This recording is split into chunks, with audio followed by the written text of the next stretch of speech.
It's a fresh new year full of hope, of a year of possibilities, of a steady progression towards a more technologically sustainable and benign future. We hope. Welcome to the first almost breaking news of 2026. We have a massive dollop of warming news for you, loads of positive and remarkable things that are going on all around the world, and for the time being, for this fresh start at least, let's just briefly turn away from the massive mountain range of horror, stupidity, idiocy and cowardice on display around the world. I mean, should I report on how the European Union has been broken by multi-billion-dollar lobbying from certain German car makers backed up by the fossil fuel industry? To force them into modifying the 2035 ban on the sale of combustion fuel-burning cars. No, I don't, because it's not relevant. No, it isn't at all. The transition to EVs is happening anyway. It doesn't matter what legislation's in place. It's better technology. It's going to win. Should I report how Ford USA have smashed all hopes of ever transitioning away towards less toxic ground transport because they stopped making a massive, heavy electric pickup truck? No, it's not important. It really isn't important. Ford is still producing a very wide array of really good, smaller, lighter electric cars, and they're on a real interesting journey with Rivian. More on that in another episode. Of course, the fuel-funded corrupt regime currently in power in the USA is hell-bent on literally stopping the installation of renewable energy systems that are already halfway done. They have handed the future on a golden platter to China. What a tragedy for the USA. Obviously, the current administration are doomed. They will fail, but they will also cause a great deal of harm as they sadly sink into their own fetid mire. Our 3 free YouTube channels on EVs and clean energy tech are funded by our fun-packed Test Drive-tastic events in the North, West and Greater London, and our events down under. Next up, Everything Electric Sydney 2026. Plus, check out everythingelectric.store for merch and much more. So let's get on to our first positive story, an uplifting story. Oh, goodness me, and it comes from the USA. This is a story from Electrek. A battery manufacturer in the USA called Factorial Energy have recently completed an independently verified test of their latest actual, for real this time, solid-state battery. They fitted this battery into a Mercedes EQS, nice car I've got to say, bit expensive, and drove it for, wait for it, 745 miles or 1,200 kilometres on a single charge. Yes, way further than any human being can drive without stopping, unless you want a really dangerous bladder infection. Listen to a man who knows. And after that journey, they still had 15% battery charge remaining. So Factorial is working with Mercedes-Benz, Stellantis, Hyundai Motor and other major OEMs to commercialize this promising new battery tech. The CEO of the company, Siyu Huang, stated, "We've proven our solid-state platform delivers what customers want: longer range, lighter weight and greater cost efficiency." So a current battery that powers an electric vehicle between 200 and 300 miles weighs approximately 360 kilograms. That's kind of 4 people. That's how much it weighs. So a full car, basically. The new Factorial Energy batteries, with a range of 500 to 650 miles, weighs 260 kilograms. So that's kind of like 3 people. So an extra 200 miles or 320 kilometres range while being 100 kilograms lighter. That is what we're looking at with solid-state batteries. I think this is really good news. I can't help worrying that Factorial Energy still face the incredible leap from being a really competent battery development company to being a massive battery manufacturer producing terawatt hours of battery capacity a year, because that's what they've got to do. Whatever happens to this company, though, one thing we can all be assured of is we will look back on the current crop of electric vehicles in the same way we see combustion cars from the early part of the 20th century. I mean, they worked, They were usable, but they were a bit crude and you had to wind them to get them going. All these little technological improvements are going to be coming in the next 10 to 15 years. Likewise, we're soon going to see cars that you can buy that will cover between 700 and 1,000 miles on one charge. And they're going to be in the higher end bracket of cars, but they are going to exist and they're going to be here in the next couple of years. What is far more important, though, is we will see cars that can genuinely achieve 300 plus miles on one charge with much smaller, much lighter, much cheaper batteries that will outlast the car by multiple decades. You won't worry about the batteries, you'll worry about the car, which is what we should do because cars take a lot of wear and care. We have literally just started this journey and it's really exciting to see what's going on. Next story. China is currently going through a bit of financial turbulence. I think it's fair to say that. They have experienced incredible financial growth for decades, but that is clearly slowing down a little. In contrast to this, they are still witnessing impressive increases in the sales of what are classified as new energy vehicles, which in China also includes plug-in petrol hybrids. But a very clear majority of these ever-increasing vehicle sales are 100% electric. That's where the real growth is. But I'm trying to be positive here. I'm really trying. Petrol hybrids are fractionally better than their fossil-dependent fuel-burning cousins. But the vicious determination of the oil industry and their government stooges around the world is kind of relentless. Can't ignore it, even though I'm trying to be positive. They've made so much money for so long, they're very tied into our everyday lives, and it will be a multi-generational shift before they are finally scraped into the landfill of history. I know I'm meant to be being positive. It's got to be positive, progressive news. Okay, I'll try again. The following is carefully researched, a balanced look at what a plug-in hybrid can achieve if, and this is critically important, it's regularly plugged in. So 12 years ago, I drove the first generation of the Mitsubishi Outlander plug-in hybrid for about 500 miles over a couple of weeks while Mitsubishi loaned it to me. Over the whole time I had the car, I averaged about 65 miles to the gallon, or 3.6 litres to the 100 kilometres. Better than a pure fossil burner of a similar size, but not very impressive considering the complexity and extra weight of the battery and electric motor. And now a report has come out which states very clearly, with a lot of research, and it's been peer reviewed, of people who drive plug-in hybrid vehicles either charge very rarely or in many cases not at all. Which means you have a vehicle that is even less efficient than a standard fuel burner and with zero advantages regarding tailpipe noxious gas and CO2 output. I mean, it's a petrol car. And yet the car and oil lobby groups have managed to bully and bribe and lie and cheat and obfuscate and con politicians in the UK and the EU into believing that a plug-in petrol hybrid vehicle are a viable stepping stone towards fully electric that aren't there yet. Brilliantly done. I mean, they're genius how they've done it, how they've managed to pull this tacky con job. It's a petrol car. Boring. Next story. Let's try and be positive. In contrast to the fear-mongering and timidity of our politicians on this topic, global sales of EVs are growing faster than anyone predicted. Now, the real growth in this market is not taking place in Europe or North America. It is in Asia and South American countries, and not just China, although, of course, they are far and away the biggest market. For example, Uruguay has reached a 27% EV market share. 27% of new cars in Uruguay are electric. Turkey has reached 17%. To help put that in perspective for some of us, the UK is currently at just over 20% of new vehicles are electric. Obviously in Norway, we know about Norway, that's 90, I think it's now 97% of new cars. Basically no one's buying petrol cars in Norway.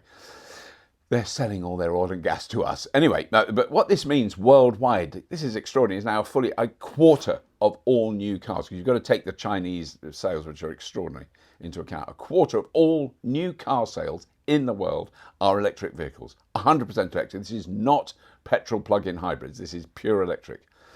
The population of this planet are not dumb. Ask yourself this: do I want to buy a product that is totally reliant on one single type of economically and politically volatile fuel?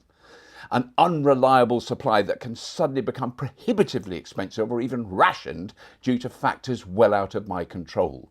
Do I want to give that control to massive multinational conglomerates and truly corrupt and evil regimes around the world? Is that what I want to do? No, I don't. So I'm going to buy something that doesn't rely on that.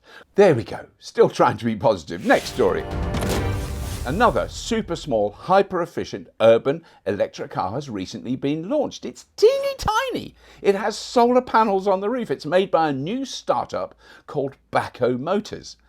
You may well assume that this company is in Europe or Korea or no, or Japan, no, or China, no, well, it must be China. No, what?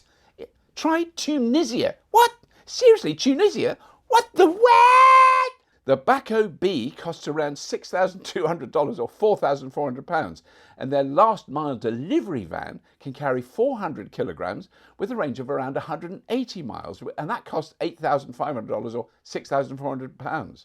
So Baco Motors have only produced 100 vehicles so far. It's a small startup, but they recently started building a second, much larger factory in Tunisia that's planned to open towards the end of this year, of 2026. They aim to manufacture up to 8,000 vehicles a year.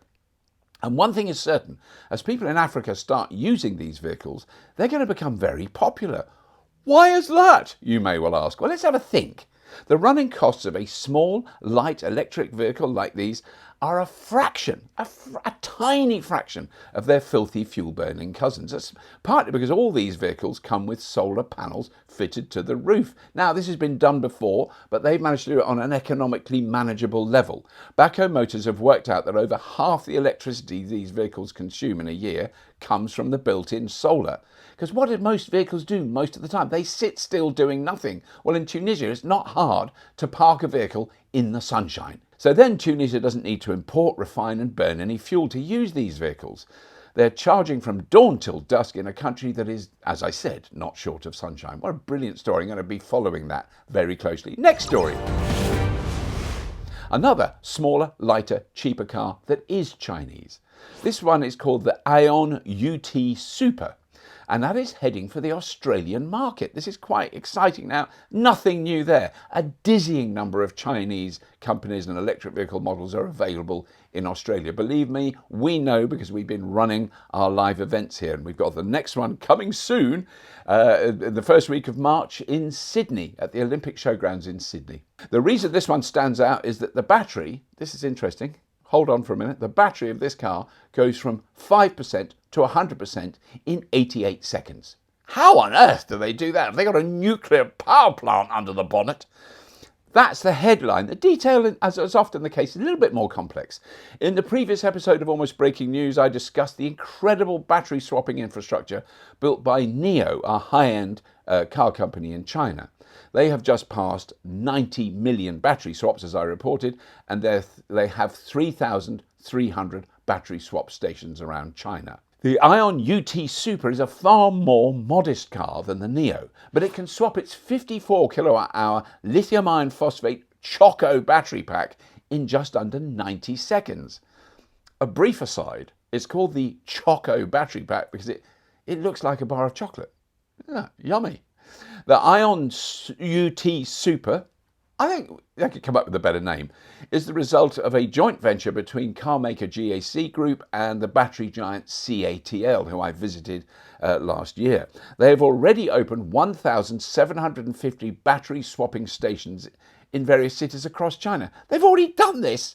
It's 1,700. The longer term plan by CATL is to have 30,000 battery swapping stations across China. They'll do it. I'm not arguing. I'm not saying, oh, well, that will never happen. No, that'll happen. Guarantee it. I can find no more information about the cost of swapping the battery, but the cost of the car has been announced as about $22,000 Australian, which is about £12,000. So we're not talking about a really expensive car. This is not an executive luxury vehicle. Now, if they not only bring the car, but also the battery swapping stations to Australia, I think that's going to cause quite a stir. Very exciting news. Can't wait to have a quick battery swap in my Aion UT Super. Next story. Here's the headline for this one. Global investment in renewable energy hit an all-time high in 2025. $386 billion was invested in the first half of 2025, up 10% from the previous year. That's quite a lot of dollars, isn't it? I mean, in a mere 6 months, they invested $386 billion in renewables around the world. So why would big capitalist investors and hedge funds, who are only interested in swelling the coffers of their shareholders, be interested in tree-hugging, virtue-signalling, hippy-dippy renewables that, according to a couple of populist politicians, don't even work? They don't produce any electricity we need to open the coal mines and start burning coal again. Here's one explanation. All the costs in renewables are up front, but the speed of rollout is a fraction of what it would be for some filthy great coal or gas power plant, and 1,000 times faster and cheaper than a nuclear plant. Once you've built your filthy old gas peaker plant, you have to buy gas every day, forever, until the whole thing is worn out. Never a day goes by when you're not forking out for volatile, always increasing cost of gas. In contrast with a big investment in a huge solar or wind farm and a massive grid-connected battery, all the spend is up front, but the maintenance and running costs are tiny in comparison with buying gas, and they don't have any fuel costs. You don't have to be a forensic accountant to see the advantages, which is why renewables are the fastest growing sector in energy generation, and I include very specifically the United States in these figures. Despite the despotic vice-signalling rants from some old reality TV star, their hatred of anything in the renewable energy sector is going unheeded. A massive majority of the investment into new energy generation in the USA is in renewables, particularly solar, which saw a colossal increase in 2025. Of course, it's far more complex than that, and the Bloomberg New Energy Finance analysis of what is happening around the world makes fascinating reading if you are an energy nerd like me. As always, links to all these stories are in the show notes. Now, some sectors have seen a reduction in growth. Some countries are now producing so much solar-generated electricity in the middle of the day that they have long periods of negative pricing. This happens when the production of electricity outstrips demand, so the distributors, the grid operators, will pay people to use electricity. Now, unless we restructure the way we all consume electricity, this will happen more often, and of course it's unsustainable. If you've invested billions building a massive solar or wind farm and you have to pay people to use your electricity, well, that's not a very good long-term economic model, is it? It's even worse, though, if you're running a gas peaker plant, because what you have to do is turn it off all the time, which is expensive, and then turn it back on, which is even more expensive. Stupid technology, that is. Thankfully, the rollout of huge grid batteries is also at a record high, and these will only get bigger and thankfully cheaper. Australia, for example, now has 6.5 gigawatt hours of grid batteries and 2 gigawatt hours of home batteries. Gigawatt hours! We used to count it in megawatt hours and think that was big. No, it's nothing. So the country can now store a total of 8.5 gigawatt hours of renewable electricity to use later in the day. By 2030, they plan to have 22 gigawatt hours, which, to give you some context, is enough to run the city of Sydney, a city of 5.6 million people, for 24 hours. Now, obviously, no one would actually do that. That's not what these batteries do. Their job is to support the short periods where renewable energy generation is low. And just a note to the poor saps at the moment who are investing in coal, oil and gas generation now. Please carry on. Don't stop. No, don't listen to me, because you are idiots and you will go bankrupt very soon. Bye. Next story. A good news story from Kent in the sunny southeast of England. Finally, there is a good new house building story in the UK. Well, I mean, we've seen a couple of little ones. This is a big one. A company called SNRG, who specialise in renewable energy installations, is involved in developing Otterpool Park. Well, don't that sound lovely? Which is a new town in the UK, southeast of London, consisting of 8,500 homes with offices, light industrial areas, schools and hospitals, all that stuff. And if all goes to plan, which we hope it does, it will be the first major all-electric new town in the UK. Otterpool Park will have what's called a private wire grid. All the buildings and infrastructure are interconnected, not only with communications, but also with power, with electricity. No gas on the site. No gas boilers, no gas heating, no gas turbines, no gas nothing. If you have a solar and battery in your home, and say your battery is flat, before you start pulling power from the national grid, your home can take electricity from numerous other batteries in your neighbourhood, and likewise the other way round. It's the painfully obvious way of using the maximum amount of locally produced electricity. Every building, listen to this, very important, every building will be built with roof-mounted solar panels, which combined will generate 27 megawatts of electricity at peak output. Every building will have batteries. Between them, the new community will have 17 megawatt hours of battery storage distributed throughout the development. They will also have a connected solar farm supplying a further 12 megawatts. Once completed, the project has the potential to generate 34 gigawatt hours of electricity annually, which is not 100% of the new town's demand, but it's a massive chunk. Remember, these 8,500 homes are all 100% electric. There's no gas boilers, no biofuel burners, and oh yes, and all the buildings will have car chargers anywhere you can park a car. Contrary to populist propaganda, the lucky folks living in these homes will save hundreds of pounds annually and many thousands of pounds over a 10-year period. This town shows how we should have been building new towns for the last decade. Finally, someone's actually doing it. And here's a little kicker. When you install solar PV on the roof of an existing building, like I had to, you have to put up scaffolding and work around an existing roof covering. It's complicated and expensive. When you're building a new house, you already have the scaffolding up. The solar panels are cheaper than tiles per square metre. It's cheaper to put solar panels on the roof than tiles. I'm just saying this for the benefit of moronic builders who aren't doing this. It makes near zero difference to the cost of building now. And if you know a builder who says otherwise, I'll tell you what they're doing. They're lying to your face, or they're stupid. That's the choice you've got. Now, not only that, grid connection limitations are delaying the development of multiple new building projects around the country. Same as with car chargers. It's the connection to the grid. It's not the grid's fine. It's the little wire that comes off the grid to go to your thing. No such delays at Otterpool Park. They need a much smaller grid connection than a similar sized development, which would need a multi-megawatt or if not gigawatt connection. It's a win-win new town situation. Local energy generation and storage kicks the gas industry in the happy sacks. What's not to love? Nice one. Last story, and very briefly, a lovely story that came about as a result of our recent live event in Melbourne. A very good friend of my wife, who has worked her whole life in arts administration, i.e. she's not that interested in cars, came along to the Everything Electric show in Melbourne, saw an electric car she liked, had a test drive, she loved it, she bought the car, or leased it, I'm not sure which, and she also saw a home charging solution at our show that would work at her house, so she's bought that as well. The home charging solution is the VCS1, a super simple contraption that allows people with no off-street parking to charge their car without trip hazards for pedestrians. Now, I know statistically that this sort of thing has happened quite a bit as a result of the live events we've held around the world. I mean, we've done now about 160,000 test drives we've facilitated.